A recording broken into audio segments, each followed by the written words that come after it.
Hello everyone, I hope you are doing well. Welcome to my YouTube channel. In today's video, we will be talking about how to study in BTS first year. Before starting this video, I would like to give a huge shout out to Dum05 for her constant support through her comments. Also, you must study the subject however way you find comfortable. I am just sharing few tips to make it easier for you. Basically, there are 5 subjects in BDS: DADH, Anatomy, Physiology and Dental Material. But dental material का कोई exam नहीं होता। बाकी जो subjects हैं उनके 3 papers आते हैं, एक DADH का, एक एनाटमी का, एक फिजियोलॉजी एंड बायोकेमिस्ट्री का कंबाइंड पेपर होता है। So starting with dental anatomy and dental histology, that is your DADH।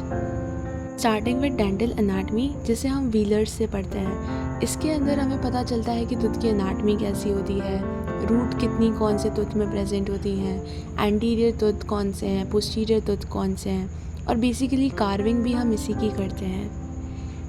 इसमें जो व्हीलर्स का फर्स्ट चैप्टर है, जो इंट्रोडक्शन वाला है, वो बहुत इंपॉर्टेंट चैप्टर हो जाता है बिकॉज उसके अंदर टूथ से रिलेटेड जितने भी इंपॉर्टेंट वर्ड्स हम आगे यूज़ करेंगे वो सब प्रेजेंट है।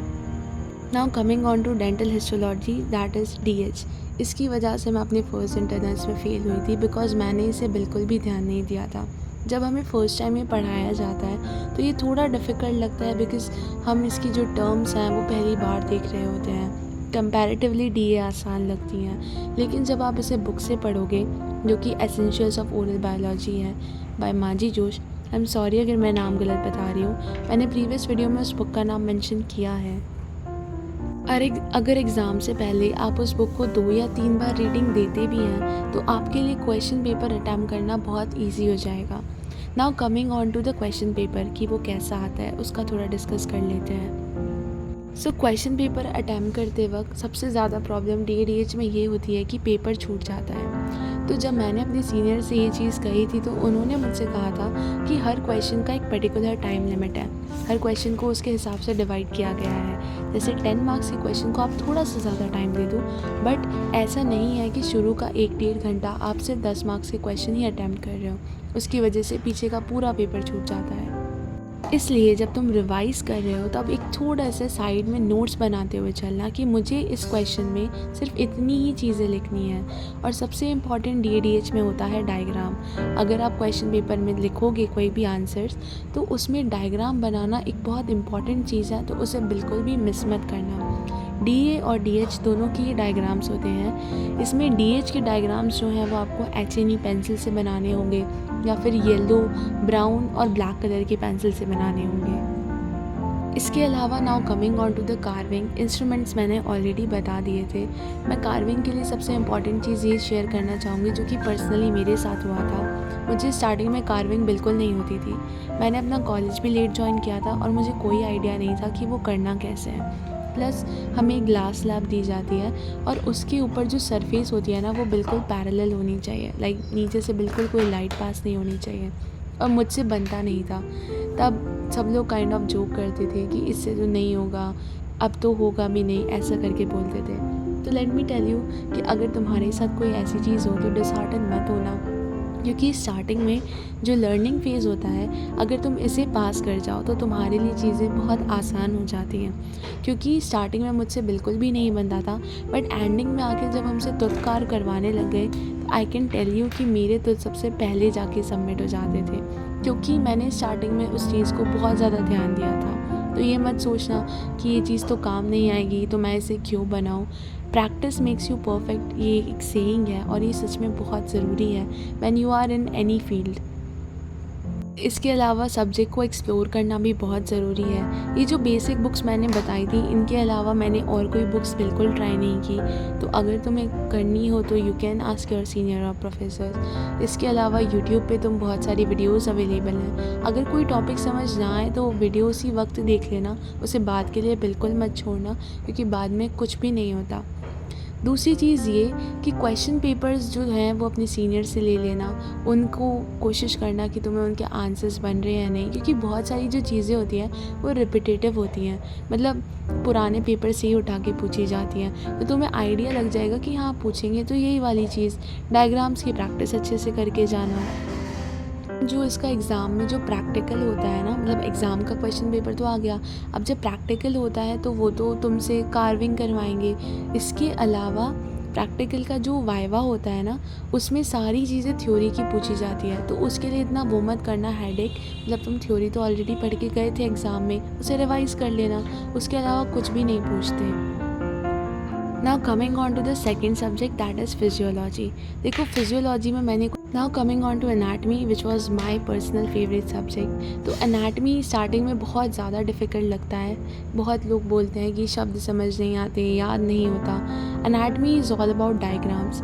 जितनी ज़्यादा डायग्राम्स जितनी बार बनाओगे, चीज़ों को जितनी बार रीड करोगे, रिवाइज़ करोगे, तुम्हें अच्छे से समझ आएगा।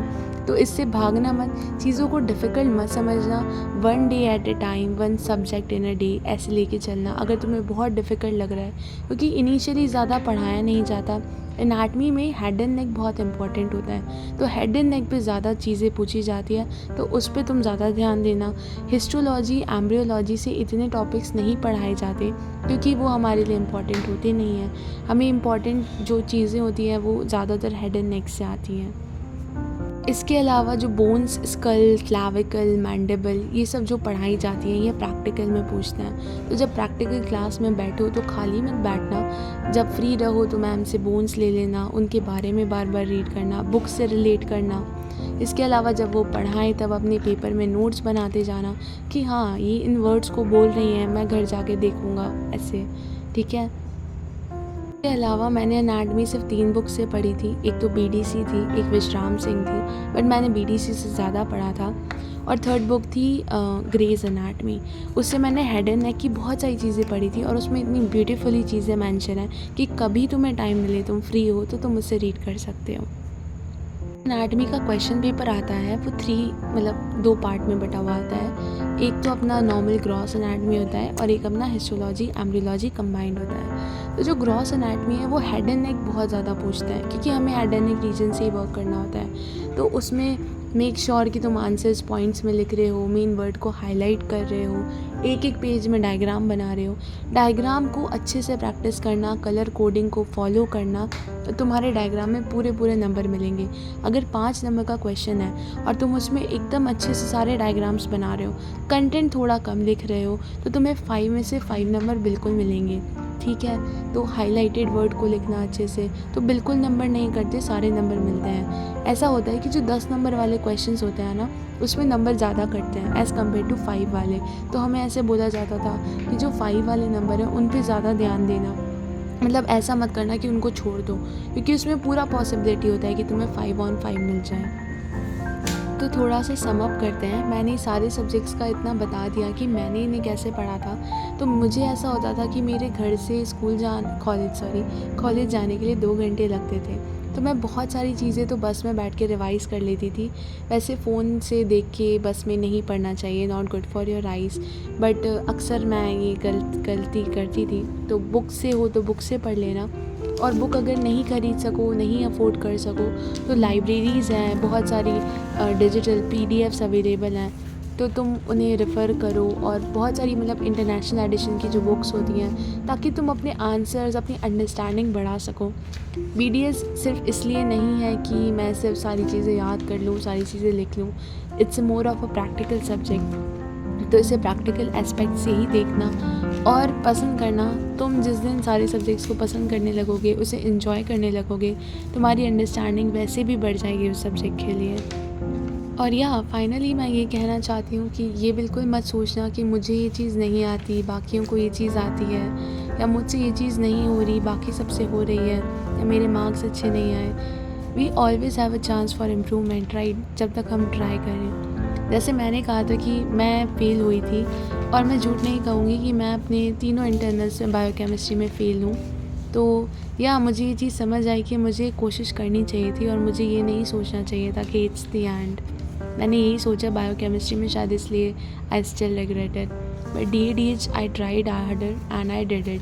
तो यही है कि हम जहाँ ट्राई करते हैं वहाँ हमें अच्छे रिजल्ट्स मिलते हैं। तो ये मत सोचना बिल्कुल भी कि अभी तो मैं इतनी पीछे हूँ, अभी तो मैं फर्स्ट ईयर स्टार्ट करूँगा या करूँगी, है ना।